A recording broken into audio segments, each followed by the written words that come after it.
Hello everybody and welcome to Bathmat Reviews, where today we're going to be talking about Transformers Studio Series 86, Bonecrusher. And this guy is pretty good. I quite like him. Bonecrusher on the Combiner Wars version, while I liked him, definitely had a lot of problems, and I feel like this version fixes all of them. And I quite like that. But before we get into that, box review. So, here's the box. Got 22 of 16 steps. Transformers. You got photo. The Transformers of the movie. Constructicon, Bonecrusher. On the sides, you got all that. You got Devastator on that side. You got Devastator. Then you have him in his two modes. And that's about it. So, now, let's talk about the figure. Because I quite like it. I really like this guy. As I stated before, I liked the Combiner Wars Bonecrusher, but he also had a couple of very big flaws. And this guy fixes that. Also, it's just pretty different in general. Well, I don't know. Different? Well, Scrapper was like an exact copy, whereas Bonecrusher feels like an improvement, I guess is a better way of putting it. Because they are similar, like the blueprint was there, but this is definitely way better improved, in my opinion. And so, let's talk about accessories. He comes with this gun. That is it. No hand, no nothing. Oh, this is packed separate in the box, so make sure to grab that and slot that on so that he has his proper thingy.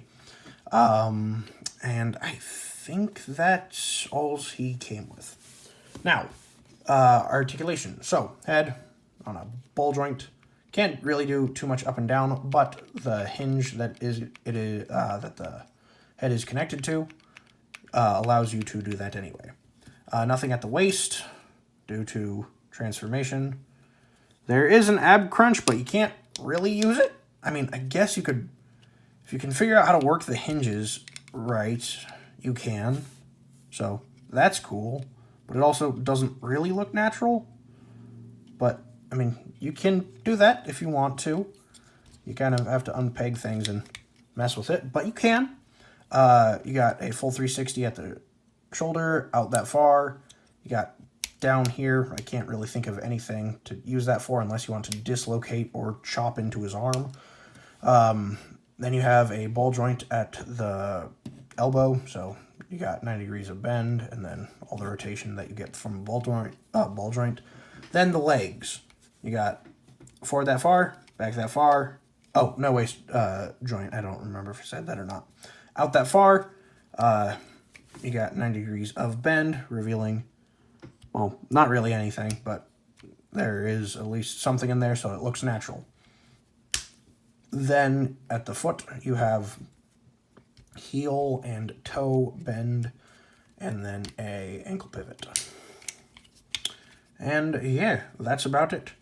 Chunky boy, that is quite good. Now, let us compare him to the Bonecrusher, because I guess I'm doing this now. And, yeah. Again, interesting. This guy does seem to have more paint, whereas this guy seems to be just overall better. You can see there are a lot of design inspirations for him, but just a couple of things that I think this guy does better. One, the crotch. This was and is a notorious problem with this guy. The crotch never really pegs in fully, and even if you get it perfectly connected, it'll still have a little split there. And then for me, this always kind of sat weird. It never locked in quite right to me, whereas this one fits perfectly. And, yeah. And so, there you can see the differences. Size difference, that's for sure. Side to side, back, and, yeah. So, overall, not really the same as the previous, but, oh, speaking of the previous, here he is with Scrapper, and they look quite good together. I think these guys will probably be a pretty good team, assuming I continue collecting all of them. Now, here he is with Optimus Prime, the prime unit of measurement, and here he is with Batman. And I just poked myself on his knee. I have done that so many times. Now, transformation is very fun. I quite like it. So, take the arms and fold them back. I always want to start transforming him the same way that I do with Combiner Wars, because I've had him for much longer. So, take the arm, rotate, and fold that back. Unpeg the chest thingy. Bring this all back. Bring this all up and around. Then bring those in. And then get it all lined up. And then that will peg in. Why am I struggling with this? It's not hard. Just peg all that in and then connect that. Flip up the head. And that paint matching is not the best in person.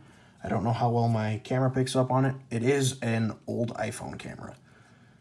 So I'm not using anything special. Then lift that up.